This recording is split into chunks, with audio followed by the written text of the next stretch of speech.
સુરત કોંગ્રેસ દ્વારા ઉત્તરાયણ સ્ટેશન ખાતે આજે યોજવામાં આવેલો રેલવે ટોક આંદોલન કાર્યક્રમ હકારાત્મક પ્રતિસાદ મળતા હાલ પૂરતો સ્થગિત રાખવામાં આવ્યો છે।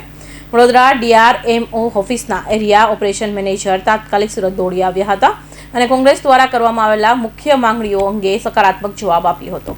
સુરત કોંગ્રેસ દ્વારા ઉત્તરાયણ સ્ટેશનના વિકાસ અને વધુ ટ્રેનોના સ્ટોપેજની લાંબા સમયની માંગ કરવામાં આવી રહી હતી। આ માંગણીઓ પર ધ્યાન ન આપતા કોંગ્રેસ આજે ઉત્તરાયણ સ્ટેશન ખાતે રેલ રોકો આંદોલનની ચીમકી ઉચ્ચારી હતી। આંદોલનની જાહેરાત બાદ રેલવે તંત્ર હરકતમાં આવ્યું હતું અને વડોદરાથી એઓમ તાત્કાલિક સુરત પહોંચ્યા હતા। વડોદરાથી આવેલા એરિયા ઓપરેશન મેનેજર કોંગ્રેસના આગેવાનો સાથે ચર્ચા કરી હતી અને તેમની માંગણીઓ પર વિચારણા કરી યોગ્ય પગલાં લેવાની ખાતરી આપી હતી। સંતોષકારક જવાબ મળતા કોંગ્રેસ હાલ પૂરતું આંદોલન સ્થગિત રાખવાનો નિર્ણય કર્યો છે। જોકે કોંગ્રેસ દ્વારા વડોદરાથી આવેલા અધિકારીઓને સ્પષ્ટ ચીમકી ઉચ્ચારવામાં આવી છે કે જો તેમની માંગણીઓ સમયસર પૂરી નહીં થાય તો ફરીથી મોટા પાયે રેલ ટોકો આંદોલન કરવામાં આવશે। હવે જોવાનું રહેશે કે રેલવે તંત્ર કોંગ્રેસની માંગણીઓ પર કેટલો ઝડપથી અને અસરકારક રીતે અમલ કરે છે। આજરોજ સુરત શહેર કોંગ્રેસ સમિતિ દ્વારા ઉત્તરાયણ વિસ્તારમાં જે ભૌગોલિક વિકાસ થયો છે અને આ વિસ્તારમાં જે લોકોની વસ્તીઓ વધારો થયો છે તે વિસ્તારના લોકોને આ વિસ્તારના નાગરિકો માટે રેલવેની સુવિધાઓ અપૂરતી છે તે અંગેની આંદોલનની અમે રજૂઆત જાહેરાત કરી હતી। એમાં DRM શ્રીએ અમને બોલાવીને અમારી વાતો સાંભળી હતી, પરંતુ અમારે લોકોને હજુ એમ અહીંયાના સ્થાનિક લોકોને એવું થયું કે અમને જાણ નથી, એટલે અમે અમારું આંદોલન ચાલુ રાખેલું।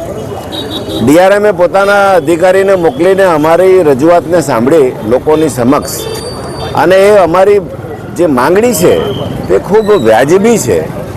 આ વિસ્તારના લોકોને, આ શહેરના નાગરિકોને લાભ થાય કેમ છે અને જે અપૂરતી સુવિધાઓ છે તેની પૂર્તતા કરવા માટેની એમણે બાંહેધરી આપી છે।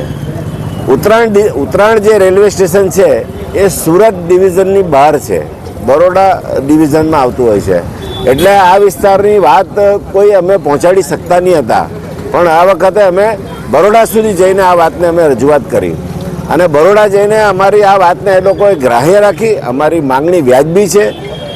ખાસ વાત અમારી એ છે કે અહીંયા સ્ટોપેજ આપવાની વાત છે અને અંકલેશ્વરથી નવસારી સુધીની મેમુ ટ્રેન દોડાવો, તો જેથી કરીને સચિનથી લઈને કિમ કોસંબા સુધીમાં વસેલા જે સ્કિલ કામદારો છે એ લોકોને સરળતાથી પોતાના વિસ્તારોમાં આવજાવ કરી શકે, એમને ઇન્ડસ્ટ્રીમાં, એમના કારખાનાઓમાં કામ કરવા જઈ શકે, સસ્તું પડે, ઝડપથી જઈ શકે એ પ્રકારની સુવિધા આપવા માટેની અમે રજૂઆત કરી છે અને તે ગ્રાહ્ય રાખવાની વાત મંજૂર કરી છે અને એમાં જલ્દી જેમ બને તેમ જલ્દી કરવાની વાત કરી છે।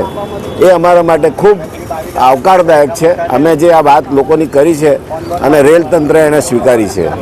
અમારી માંગણીઓ ચાલુ રહેશે।